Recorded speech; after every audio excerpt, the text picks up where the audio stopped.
আসসালামু আলাইকুম ওরহমতুল্লাহি ওবারাকাতুহু।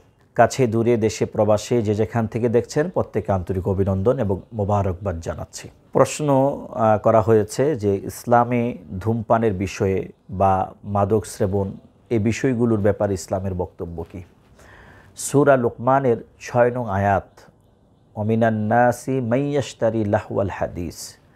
এই লাহওয়াল হাদিস দ্বারা আল্লাহ রাব্বুল আলামিন গান বাজনা, তারপর আপনার লটারি, জুয়া, খেলাধুলার কিছু বিষয় আছে এবং মাদক সহ, অর্থাৎ এক কথায় অপ্রয়োজনীয় যত বিষয়গুলো আছে সেগুলোকে আল্লাহ রাব্বুল আলামিন হারাম করে দিয়েছেন, যা দেহের জন্য ক্ষতিকর, সমাজ এবং সমাজের মানুষের জন্য ক্ষতিকর।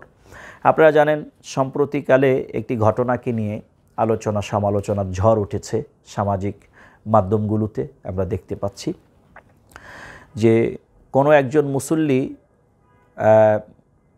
বললেন যে আপনারা ধূমপানটা বন্ধ করে, নামাজির জন্য রোজাদারের জন্য কষ্ট হচ্ছে। তারা ক্ষিপ্ত হয়ে উল্টো তার উপরে গরম চা মেরেছে। এখন একজন মানুষের উপরে, রোজাদারের উপরে এই অন্যায় করা হয়েছে, এর ব্যাপারে কোনো প্রতিবাদ নেই বা এর ব্যাপারে এই যে সুন্দর একটি বিষয় যদি আমরা দেখি যে উনি বলেছেন যে প্রকাশ্যে রোজার দিনে বা সময়ে আপনি ধূমপান করবেন না, মুসল্লিদের কষ্ট হয়। সেখানে কি বলা উচিত ছিল যে দুঃখিত আপনাকে কষ্ট দেওয়ার জন্যে, তাই তো নাকি? কিন্তু উল্টো তার উপরে আক্রমণ করা হলো। স্বরাষ্ট্রমন্ত্রী বললেন আইনের কথা, সংবিধানের কথা বললেন। 2005 সনে মাদক ব্যাপারে যে আইনটি রয়েছে যে প্রকাশ্যে নারী এবং পুরুষ ধূমপান করা নিষেধ, চাইলে রাষ্ট্র প্রথম অবস্থায় 300, দ্বিতীয় অবস্থায় এইভাবে করে করে একটা শাস্তি তারা দিতে পারেন। স্বরাষ্ট্রমন্ত্রী আইনের কথা বললেন এবং বললেন এটা রমজান মাস, আমাদের প্রত্যেককে সংযমী হওয়া উচিত। আসলে আমরা একে অপরের প্রতি সম্মান জানাতেই শিখি নাই, অথচ দাবি করছি আমরা বড় বড় ভার্সিটিতে পড়াশোনা করছি, আমরা এ যুগের খুব জানাশোনা মানুষ। আসলে বিষয়টি এরকম নয়। ধর্মীয় জ্ঞান যার মধ্যে নাই সে প্রকৃত অর্থে জ্ঞানী হতে পারে না। আপনি দেখুন, আমরা ছোটোবেলায় এরকম ইতিহাস অনেক শুনেছি যে একজন হিন্দু লোক তার ছোট্ট একটি বাচ্চাকে নিয়ে বাজারে এসেছেন কেনাকাটা করার জন্যে। কলা নিয়েছেন, ছোট্ট মানুষ, 7-8 বছর বয়স, বুঝতে পারেননি। বাবা চেয়ে দেখেন কলা বাজারে খাচ্ছে, হাঁটতেছে। বাবা একটা থাপ্পড় দিলেন কিংবা ধমক দিয়ে বললেন, মুসলমানদের রমজান মাস চলছে আর তুমি প্রকাশ্যে খাবার খাচ্ছ। এই সম্প্রীতির দেশ ছিল বাংলাদেশ। আজকে আমরা দেখলাম যে ঢাকা ভার্সিটিতে কিছু ছেলে মেয়ে পড়াশোনা করে, একটা রমাদান মাস চলছে 90 থেকে 92 মুসলমানের দেশে, তাদের যে সিয়াম সাধনা তার প্রতিও তো আমাদের সম্মান দেখানো উচিত। আমরা তো দেখেছি হিন্দু মুসলিম একত্রিত বসে ইফতার করছে, এটাই তো সম্প্রীতি নাকি?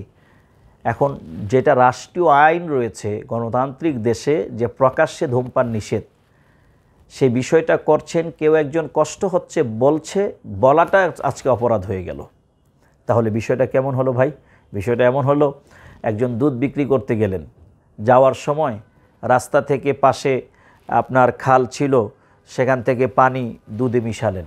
বাজারে গেলেন, ক্রেতা বললেন দুধে কি কোনো কিছু মিশাইছো? পানি কয় না। এখন বলল দেন আমাকে 1 কেজি দুধ। দুধ দিতে গিয়ে পটের মধ্যে ছোট মাছ উঠে গেছে। ক্রেতা বলছে আপনি বললেন পানি মিশান নেই, মাছ আসলো কোত্থেকে? এখন বিক্রেতা ধমক দিয়ে বলতেছেন নিছেন 1 কেজি দুধ, আপনারা কি বড় মাছ দিব নাকি? তো দেশ এবং সমাজ হচ্ছে এরকম। আপনি অন্যায় করছেন, সংবিধান অনুযায়ী, রাষ্ট্রীয় আইন অনুযায়ী আমি বলতে পারবো না, উল্টো বলতেছেন যে মানে ভাবটা এরকম বিড়ি খাইতেছি, মদ খাইতেছি নাকি? তাইলে একটা কথা ছিল। তাহলে আমরা কোন দিকে যাচ্ছি? না মানছি শরিয়া আইন, না মানছি রাষ্ট্রীয় আইন। বিষয় হচ্ছে আমার সাথে যা মিলবে মানি, আমার বিরুদ্ধে গেলে কোনো কিছুই মানি না, অর্থাৎ বিচার মানি তাল গাছ আমার। এভাবে তো একটি সমাজ চলতে পারে না। আমরা তো যদি দেখি, এটা তো তিনি সংবিধান অনুযায়ী কথা বলছেন, এখানে সমালোচনার কি আছে? আসলে বর্তমান সময়টাতে দেশের মধ্যে একটা অরাজকতা তৈরি করার ষড়যন্ত্র চলছে। আজকে যারা নেমেছিল প্রকাশ্যে, তারা ধূমপান করেছিল, তাদের পরিচয় কিন্তু এখন সমাজের মানুষ জানে তারা কারা। বিগত সরকারের আমলে স্বৈরাচারকে টিকিয়ে রাখতে যে কয়েকজন হলুদ সাংবাদিকতা ছিল, অঞ্জন রায় তাদের একজন। এজেন্ট আমেরিকার এবং ভারতের রয়ের এজেন্ট তারা, এমন বক্তব্য পাওয়া যাচ্ছে, দেখা যাচ্ছে। তাহলে তারা তো ভালো কিছু চাইবে না। এজন্য আমরা চাই এ দেশ, আসলে আমাদেরকে শেখানো হচ্ছে ভুল, বলা হচ্ছে ধর্ম যার যার, উৎসব সবার। এটা একটা ফালতু কথা, ধোঁকাবাজি কথা, কুফরি কথা। বরং বক্তব্য হবে এরকম, দেশটা সবার, ধর্ম যার যার, দেশটা সবার। এখানে সকল ধর্মের মানুষ বসবাস করবে, যার যার ধর্ম শেষে করবে। কেউ কারো ধর্মের উপর আঘাত করবে না, কেউ কারো ধর্ম নিয়ে কটূক্তি করবে না। তাহলে আমরা এই সম্প্রীতির বুঝটা যদি আমাদের মধ্যে আসে, তাহলে কিন্তু এমন হয় না। আমরা যা দেখছি এগুলো কোনোভাবেই কাম্য নয়। এগুলো সমাজ, মানবতার দুশমন তারা। এই কাজগুলো পরিহার করা উচিত। প্রকাশ্যে ধূমপান করা খুবই বিরক্তিকর। আপনি যদি দেখেন একজন মহিলা বা একজন পুরুষ বাসে আছেন, অনেক ক্ষেত্রে তারা বাস গাড়িতে বা গাড়িতে চড়তে পারেন না। এমন সময় যখন কোনো ধূমপান বা বিড়ি সিগারেটের ধোঁয়াটা এসে লাগে, সে সঙ্গে সঙ্গে বমি করে দেয়। এই যে মানুষকে কষ্ট দেওয়া, ইসলামে হারাম, মানুষকে কষ্ট দেওয়া জায়েজ নাই। নবীজি সাল্লাল্লাহু আলাইহি ওয়াসাল্লামের শিক্ষা আমাদেরকে বুঝতে হবে। রাসূল সাল্লাল্লাহু আলাইহি ওয়াসাল্লাম দাঁড়িয়ে গেলেন, সাহাবীরা বলছে, ইয়া রাসূলুল্লাহ, এটা একটা ইহুদির লাশ যাচ্ছে। নবীজি বলছেন, আমি কি মানুষকে সম্মান করব না? আজকে কোথায় গেল আমাদের মানবতা? কোথায় আমাদের সভ্যতা? কোথায় আমাদের শিক্ষা সংস্কৃতি? এই বিষয়গুলো কখনোই একটা সুস্থ মানুষ, সুস্থ ধারার মানুষ, যাদের মা বাবা ন্যূনতম শিক্ষা দিয়েছে পারিবারিক সামাজিক, তারা এই কাজগুলো করতে পারেন না। স্বরাষ্ট্রমন্ত্রী যা বলেছেন, তিনি আইনের কথা বলেছেন, তার ব্যক্তিগত কোনো কথা বলেন নাই। এটি নিয়ে সমালোচনা করার কোনো সুযোগ নাই। আপনি সব বিষয়ে যদি স্বাধীনতা চান, সব বিষয়ে সবার স্বাধীনতা অনুচিত। আপনি দেখুন, অনেক বৈধ জিনিস আপনি সব জায়গায় করতে পারবেন। আপনি এয়ারপোর্টে গিয়ে, তারপরে আপনি উড়োজাহাজে উঠে, বিমানে উঠে কি সিগারেট খাইতে পারবেন? বলতে পারবেন যে এটা আমার স্বাধীনতা? সব জায়গায় সব স্বাধীনতা আপনি চাচ্ছেন? এটা তো হাস্যকর।